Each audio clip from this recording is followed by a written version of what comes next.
Then Joseph fell on his father's face and wept over him and kissed him.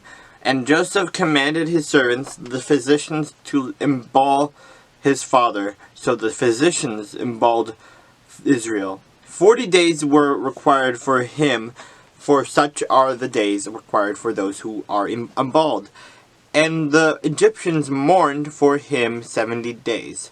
Now, when the days of his mourning were past, Joseph spoke to the household of Pharaoh, saying, If now I have found favor in your eyes, please speak in the hearing of Pharaoh, saying, My father made me swear, saying, Behold, I am dying in my grave, which I dug for myself in the land of Canaan. There you shall bury me. Now therefore please let me go up and bury my father, and I will come back.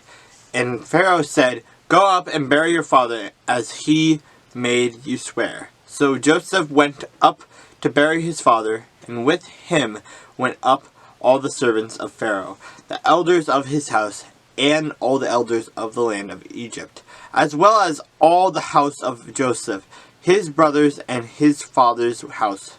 Only their little ones, their flocks, and their herds, they left in the land of Goshen. And there went up with him both chariots and horsemen, and it was a very great gathering. Then they came to the threshing floor of Atad, which is beyond the Jordan, and they mourned there with a great and very solemn lamentation.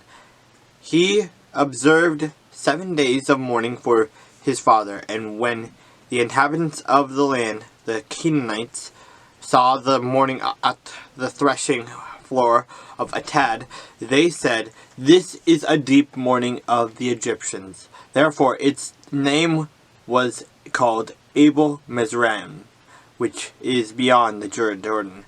So his sons did for him just as he had commanded.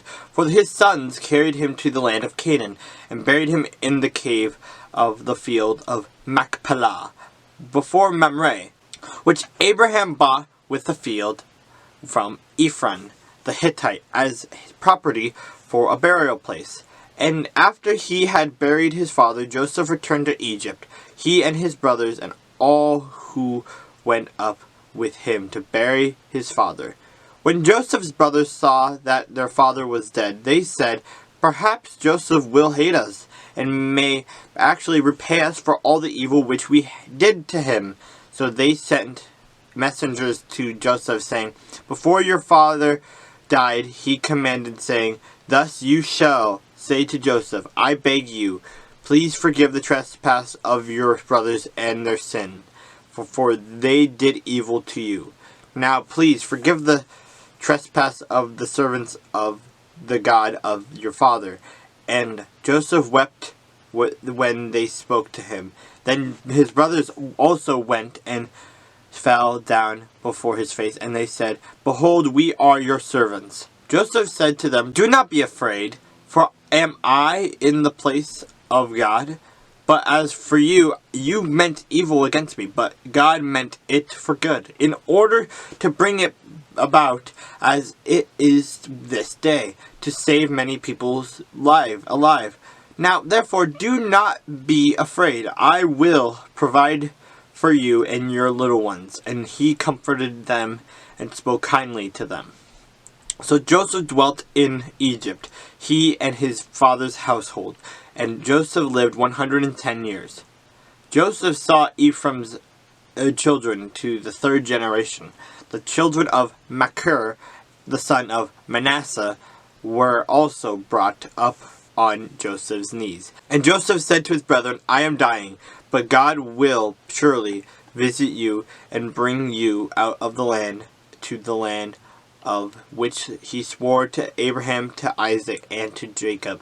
Then Joseph took an oath from the children of Israel, saying, God will surely visit you, and you shall carry up my bones from here. So Joseph died, being 110 years old, and they emballed him, and he was put in a coffin in Egypt.